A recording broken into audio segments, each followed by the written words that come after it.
Was the determination of Jesus' birthday and celebration of Christmas placed in December to offset the pagan winter solstice, since we really don't know the exact date of his birth? I've heard that some researchers slash historians say that his nativity is actually in April. Great. Well, that's a good question, and one that usually comes up around this time of year. So it's good that we address it. The scholars do have various theories of why Christmas is celebrated on December 25th. And one of the reasons they give is maybe because it aligned with the old pagan solstice. But the theory that I favor is what's called the calculation theory. And the idea of this theory is that the date of Christmas was determined by something else that was determined. And it seems, looking at the writings of the early Christians, that there was this idea that our Lord was conceived and died on the same date, so that the Annunciation would have happened on the same day, though years before, as the crucifixion. And in the West, the Latin West of Christendom, however it was determined, they determined that the crucifixion took place on March 25th. And if you look in the martyrology for March 25th, which is sort of the collection of different saints, not just the ones that are on their calendar, but different saints for each day, you will have the feast, of course, of the Annunciation on the 25th, marking the Incarnation. But then you will also have St. Dismas listed there, the good thief. So this idea that the crucifixion happened on the 25th is present in the liturgy. And of course, if you count 9 months from March 25th, you end up at December 25th. And this would have been unique in the West. So the West itself began having this December 25th feast as a unique feast for the Nativity of our Lord. But this wasn't the only calculation. Using the same method, the Eastern or Greek-speaking Christians determined that the crucifixion took place on April 6th.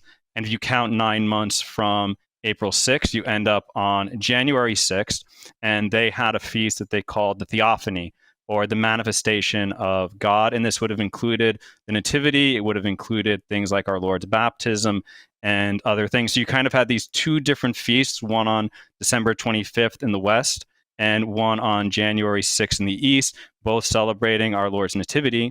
And as kind of cross-pollination happened, you had the West keeping the December 25th date, but then taking in this feast of the Theophany, but sort of renaming it as the Epiphany, but dropping the commemoration of our Lord's Nativity because they were already celebrating it.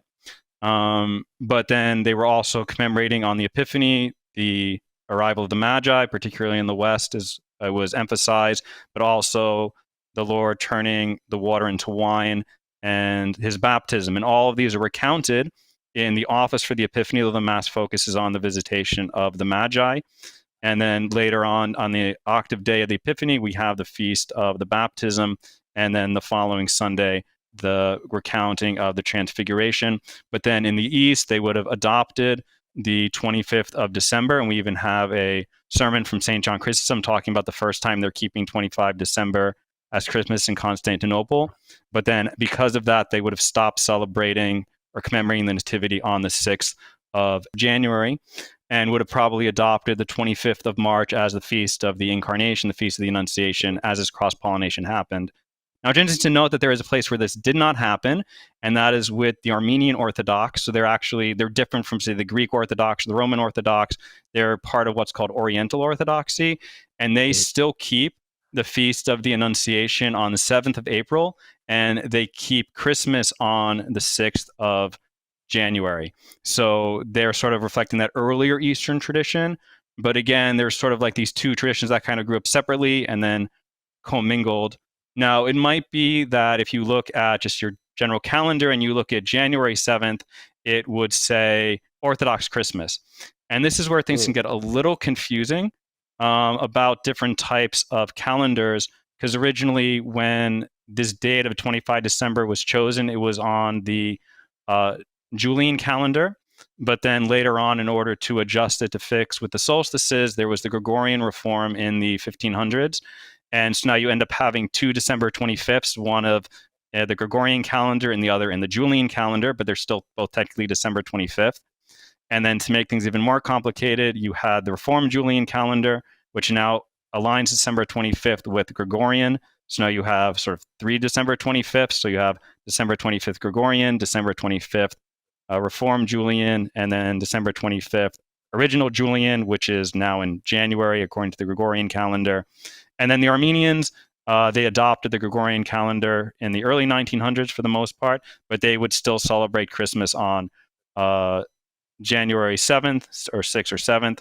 And so what I really like about this theory is that it explains a lot. It encompasses a lot. So not only does it explain Christmas on December 25th, it also explains Epiphany and why the Greeks or the Easterners originally celebrated the Nativity on the 6th of January. And it also explains why the Armenians have the date they do. So it's the most, I think, powerful explanation, and it encompasses the most, that's the most explanatory power behind it.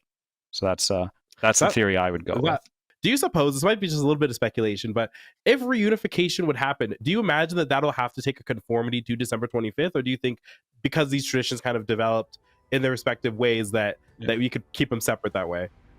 I think it's fine to let the different churches follow their own traditions. Even going back to the early church, there was some discrepancy of when Easter would be celebrated, and early fathers said this isn't a hindrance to unity, so I didn't see why it would be now today if it wasn't back then.